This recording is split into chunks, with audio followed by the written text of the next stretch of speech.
Olá, paz e alegria!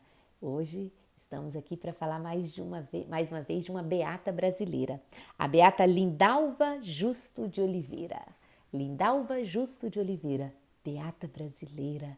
Conhecer um pouquinho, né, dos nossos santos, dos beatos da nossa igreja.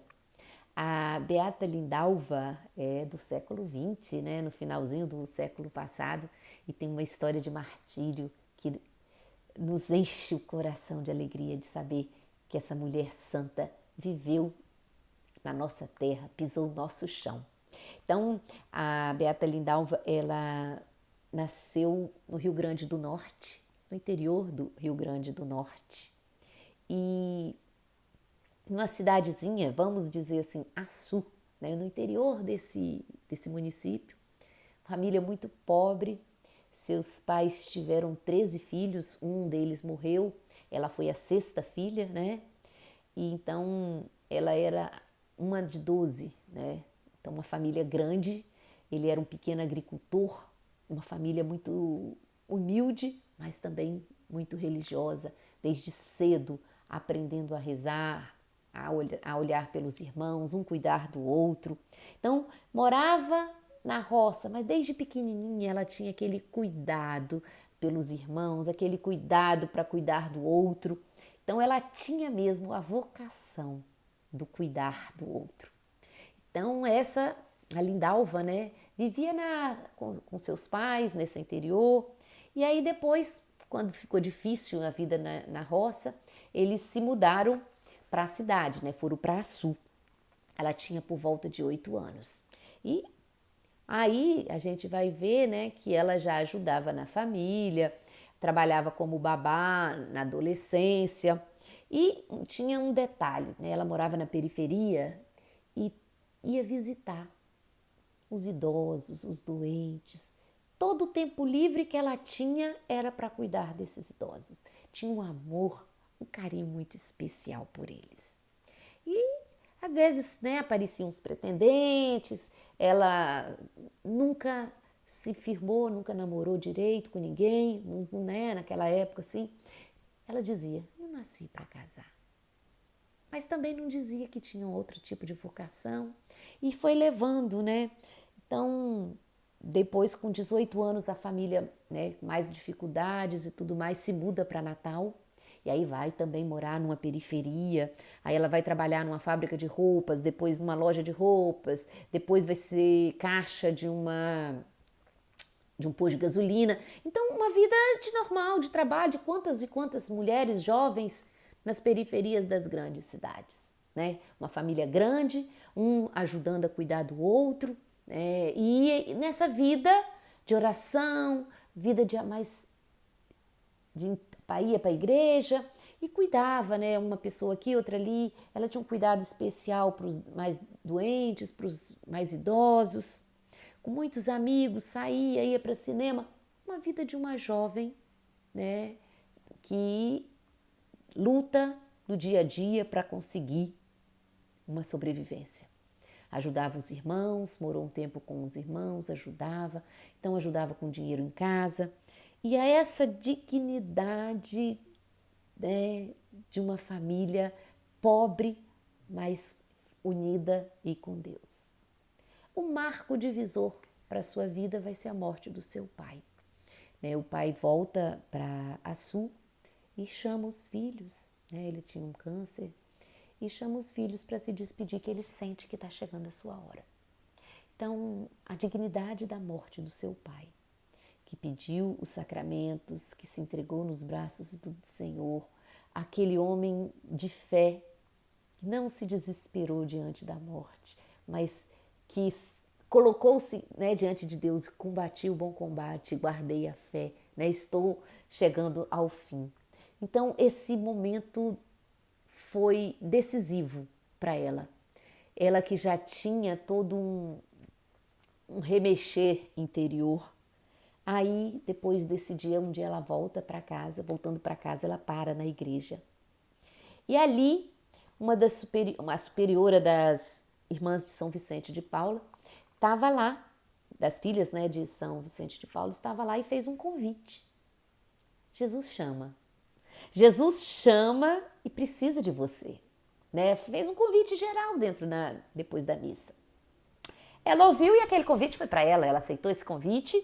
Depois ela volta, né? E conversa com a madre. E uma coisa que ela dizia, né? Que as pessoas sempre falavam, você está sempre com um sorriso nos lábios. Aí ela dizia, o coração é meu, pode sofrer, mas o semblante pertence aos outros, então deve ser sorridente. Então, vamos dizer, o tumulto interior que ela tinha, ela guardava só para ela. Para fora, ela botava aquele sorriso e mostrava. Mas a partir desse dia que ela ouviu o seu chamado e deu o seu sim, o semblante já era sorridente, o coração também se transformou. Foi o encontro, né, da sua verdadeira vocação. E aí, aos 33 anos de idade, ela dá seu sim. Sim. Então ela diz, né, para que depois ela escreve uma carta, né, pedindo para entrar. Aí ela se apresenta para a congregação para dizer quem ela era. Ela disse: escrevo para que possa me conhecer um pouco. Sou Lindalva, Justo de Oliveira, tenho 33 anos de idade, completei a escola média, trabalho no escritório de contabilidade. Aí ela vai se apresentando. E aí depois ela pede para entrar na ordem, né, no instituto, e ela diz: se a sua resposta for afirmativa, para adquirir esse amor em Cristo, serei plenamente feliz. Então essa é a carta que ela manda, né, pedindo para ser aceita para fazer os primeiros passos na vida religiosa, aos 33 anos de idade. E aí ela vai ser aceita, né? E vai começar o seu caminho. E tem um dia que ela chega para a madre e fala assim: madre, o que eu faço para ser santa? O que eu faço para ser santa? Aí a madre diz: minha filha, né? Ninguém nasce santo. A gente se torna santo ao procurar a perfeição na vida cotidiana, em cada ação, por mais simples que seja. E a resposta que ela deu: eu quero ser santa. Então ela vai começar seu trabalho, né, de buscar esse caminho de santidade. Ela vai começar essa busca da santidade vivendo no cotidiano da vida a simplicidade, o amor, o carinho, mas principalmente a sua vocação religiosa. Então, a sua vocação na congregação, né? Ela vai passando os seus passos, né? Vai sendo noviça, e até que em 91 ela vai ser enviada para Salvador em missão. Ela vai para uma casa de repouso, né? Um abrigo para idosos em Salvador. Depois, né, que ela passa por todo o seu processo formativo, né? A irmã Lindalva, já como irmã Lindalva, ela vai para Salvador. E é lá, em Salvador, que vai acontecer o seu martírio. Lá ela vai cuidar dos idosos, né? Aquilo que estava dentro do seu coração desde a infância, né? Ela sempre gostou, na sua adolescência, na sua juventude, e o próprio Instituto reconhece nela uma mulher com amor, com carinho, né? Para cuidar dos idosos. E lá ela vai ser, né, responsável por essa casa, onde eles cuidam dos idosos que não tinham, né, lugar para ficar, alguns deficientes, alguns com problema de saúde. E o testemunho que eles dão dela é isso: víamos sua sensibilidade para com o idoso pobre e comentávamos que a gente comentava entre nós, a vocação especial que a irmã Lindalva tinha para com os idosos. Era impressionante. O interesse era que falava dos pacientes, de quem cuidava, citando seus nomes. Ela não os esquecia. Não era mais um, cada um era especial. Cada um que ela cuidava, ela via o próprio Cristo e cuidava com amor. E aí, nesse lugar, né, ela vai cuidando dos idosos, cuidando com amor, com carinho, até que, dessa maneira dela cuidar, um desses internos, deste lugar onde ela ficava, desse abrigo, vai interpretar todo o seu cuidado, todo o seu carinho de uma forma errada, né? Vai sexualizar o amor e a atenção que ela dava. E aí começa a fazer propostas, começa a tratá-la de uma forma imoral, tentar, né, vamos dizer assim, falar de maneira...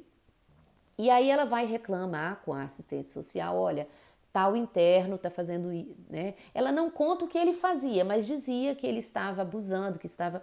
E aí a assistente social foi até ele, conversou com ele, né? E tentou colocar. Mas aí o mal entra, né? Então ele saiu um dia, foi na rua e comprou uma peixeira. Uma peixeira é uma faca bem grande, né? E na sexta-feira santa, no dia 9 de abril de 1993, ela acordou às 4 horas da manhã, que era sexta-feira santa, ela foi na Via Sacra. E quando ela voltou da Via Sacra, ele foi servir o café da manhã. E na hora que foi servir o café da manhã, que ela desce a escada, ele vem por trás e começa a esfaqueá-la. Foram 44 facadas. Por quê? Porque ela não aceitou o seu assédio, porque ela o tratou como um avô, porque ela o tratou como uma pessoa de Deus e ele queria um tratamento sexual. Então, ela é considerada pela igreja a Marte da sua pureza, a Marte da sua vocação. Foi violentamente morta a facadas por esse homem que tinha um olhar diferente para ela. Depois, nos testemunhos da sua beatificação, todo mundo falava, ela nunca deu a mínima atenção para ele que não fosse carinho e amor que se dá a um idoso, a uma pessoa que se cuida com muito cuidado. Ele que desvirtuou e que a assediou e diante da recusa dela de aceitar esse assédio, partiu para a violência e a matou. Foi um crime bárbaro na cidade de Salvador. Repercutiu de uma forma muito...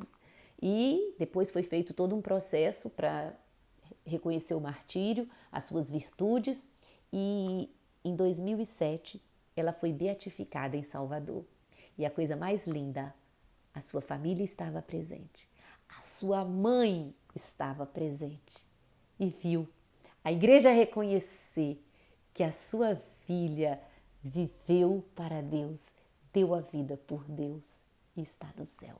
Eu acho que não existe uma alegria maior para um pai, para uma mãe, do que saber isso. Meu filho está no céu, né? Minha filha está no céu. E hoje no céu, a Beata Lindalva, né, intercede por nós. Intercede por cada um de nós, brasileiros, né, que rezamos e pedindo a ela que olhe por nós, para que nós também possamos ser fiéis à nossa vocação, para que nós possamos ser fiéis àquele amor que Deus chama, o amor na caridade, na doação, na entrega. Que a Beata Lindalva seja nossa intercessora hoje, para que nós possamos dizer sim a Deus. Mesmo que seja um pouco mais tarde, né? Ela foi dar o seu sim na sua vocação aos 33 anos. Então, nunca é tarde para dizer sim ao chamado que Deus faz. Então, que a Beata Lindalva Justo de Oliveira interceda por todos nós, para que possamos dizer, sim, Senhor, eis-me aqui.